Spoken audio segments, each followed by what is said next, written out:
Warm welcome, Scott, from all of us here. Scott Ambler is the senior consulting partner of Scott Ambler. By the way, he doesn't need any introduction. He is one of the most prominent Agile gurus that you would actually, if you just search out on Agile gurus and Agile leaders around the globe, Scott would be right there on the top. So I'm just doing a little bit here. It is in India what we say is like showing light to the sun. Okay, so that's what I would say for Scott here. And let me quickly do the introduction here.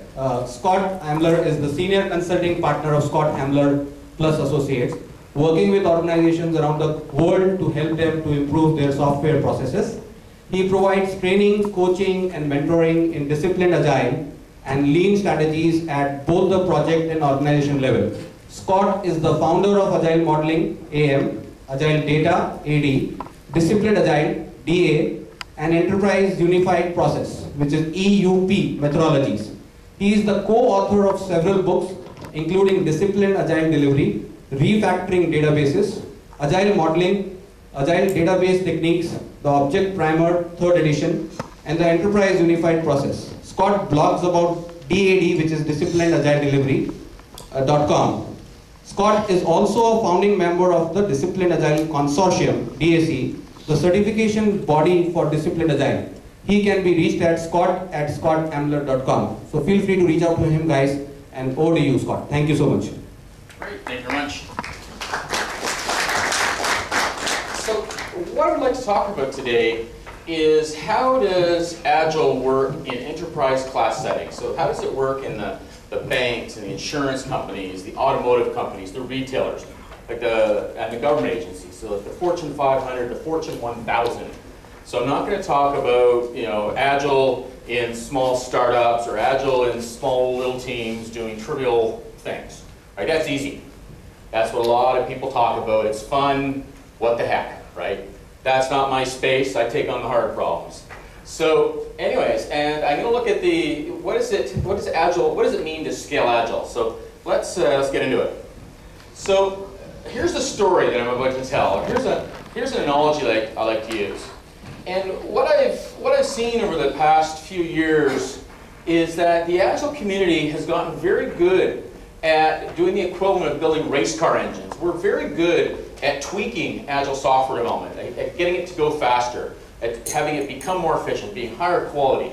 And this is the equivalent of being able to tweak an engine to be better fuel efficient, to run faster, to be better. And that's good. That's an important thing. There's nothing wrong with that.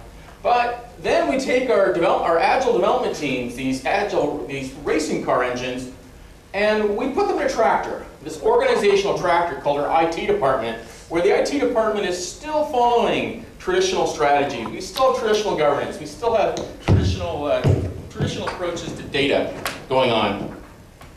And that's interesting, but it doesn't win the race. Nobody is going to win Formula One with a tractor with a really good racing car engine. I don't care how good that engine is, the rest of the tractor is not going to get the job done. So what we really need, we need an IT department that really is a race car, where everything fits together, where it's efficient and effective, and it all makes sense, where everybody is on the same page. But that's not enough as well, because what we truly need to win a race, if you've ever seen any of the racing movies, or if you've ever been to a race or talked to somebody who races, you really need a great race car plus a great team to operate the race car, including the driver, and not just the driver.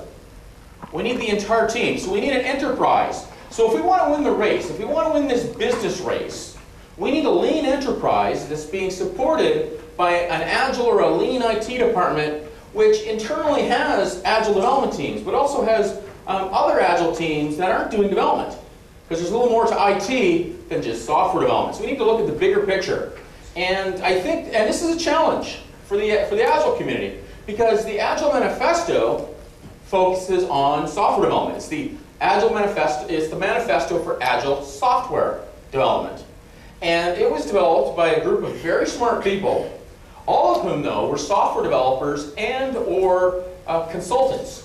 So this is a reasonably biased group of people. And their biases show in the manifesto.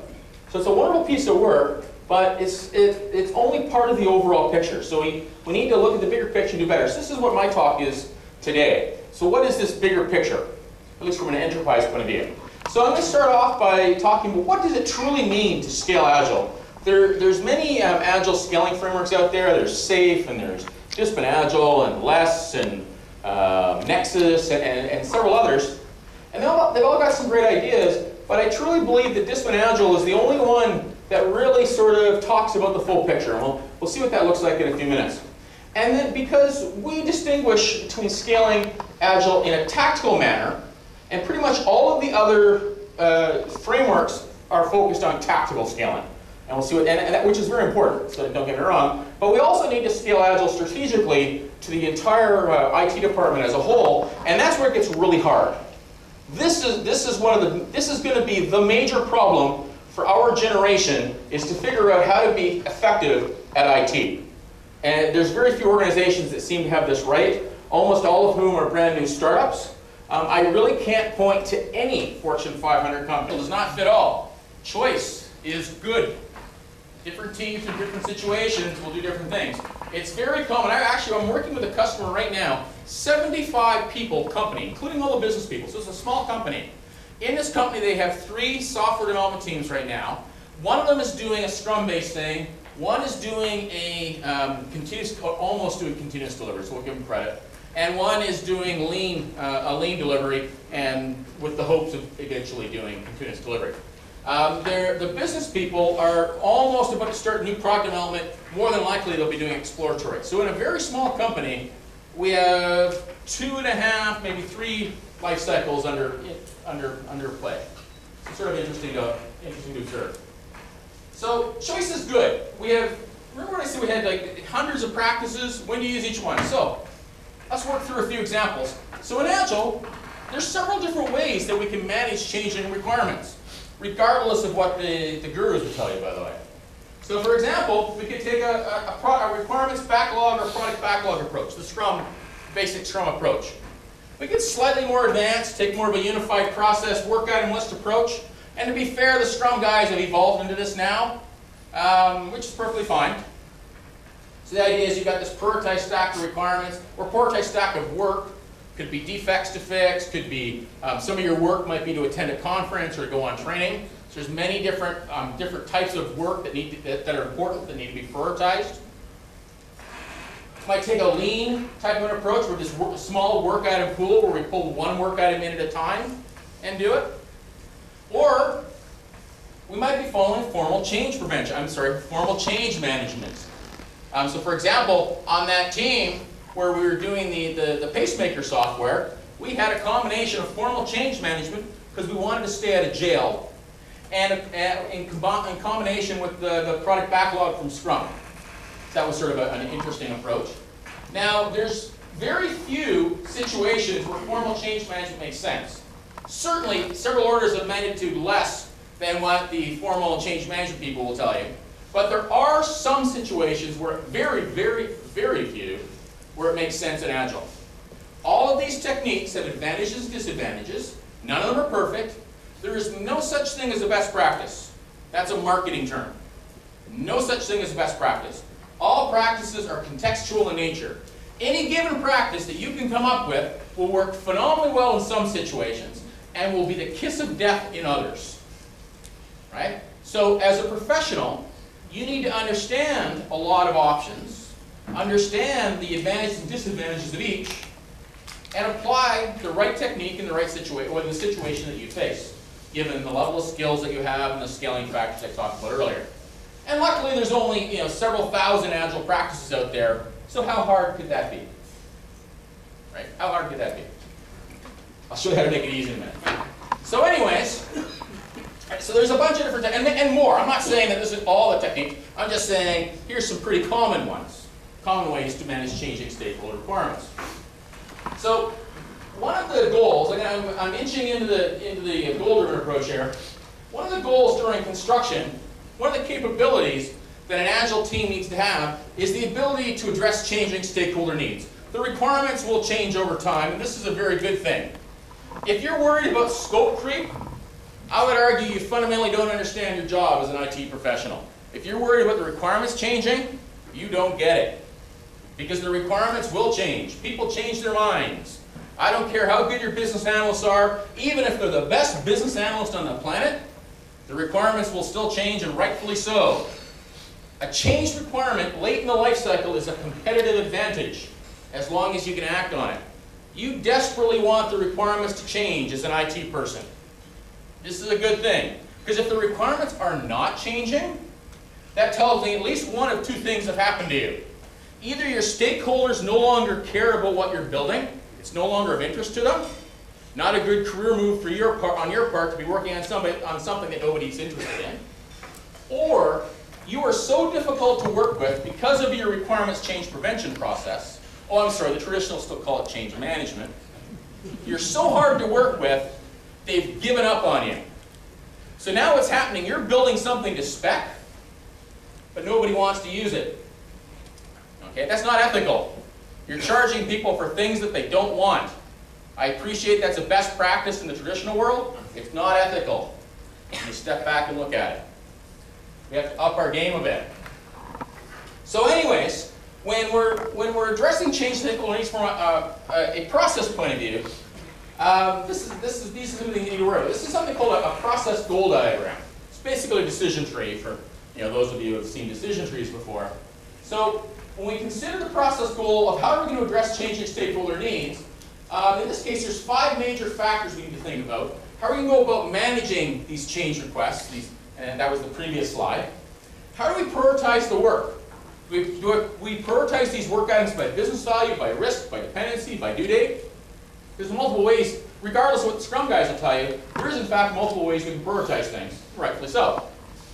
Okay? And we can use combinations of approaches. Are we going to accept the change? So if we're doing iterations or sprints, are we going to allow change to occur in the middle of a sprint? Or are we going to put everything on the backlog and do it in future sprints? Up until 2012, in Scrum, you had to push it to future iterations.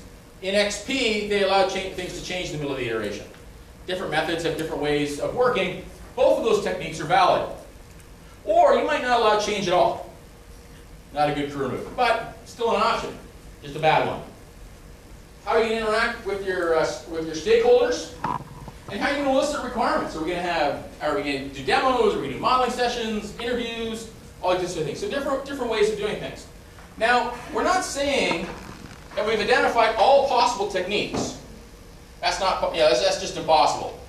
But what we are saying is we've identified a phenomenally dashboard technology to the decision makers to help them make better decisions and to enable us to do the right thing. And at the same time, we need to educate them and help them to understand what these dashboards are telling them. That's a very serious challenge, very serious. I've been involved with studies that show that people, very intelligent, experienced people, have no idea what their own dashboards are telling them, let alone other people's dashboards. So it's very hard to look at these dashboards and act on them intelligently.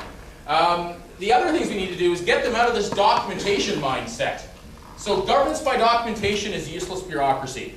So for example, if you have quality gates in air quotes, where they're based on delivery of documents. So for example, you might have an architecture quality gate where the team has to produce an architecture model, and so some smart people will create an architecture model, some smart people review and sign off on it, then you move forward, right? There's documentation-based quality gates. They have absolutely nothing to do with governance. This is easy to observe, even in your own companies.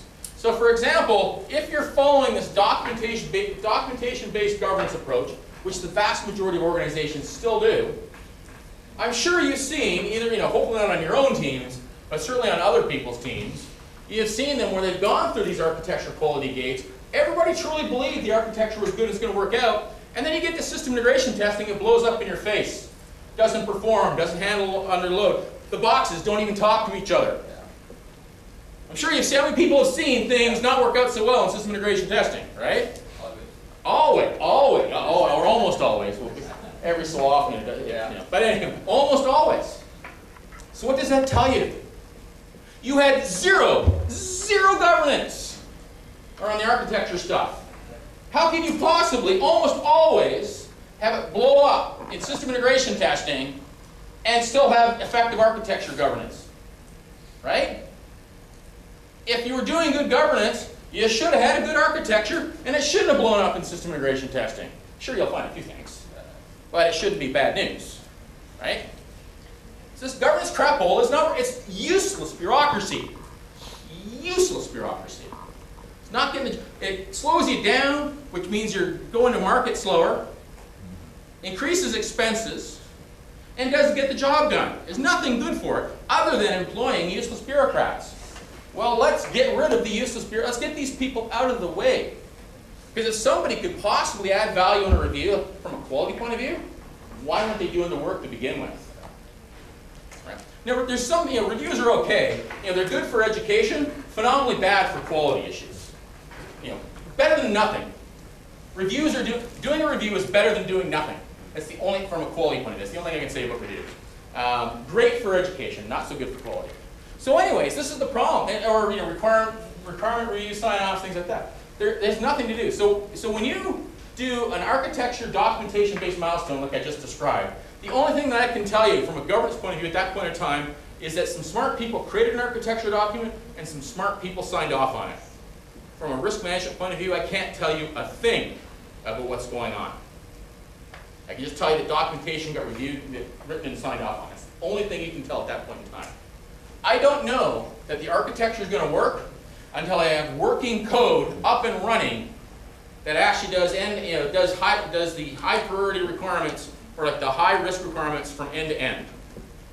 That's the only time that I know that the architecture actually works. So let's have governance, architecture governance based on actual working code as opposed to wishful thinking. Right? So and this requires a huge mindset change. Huge mindset change. Right? So we got to get away from that.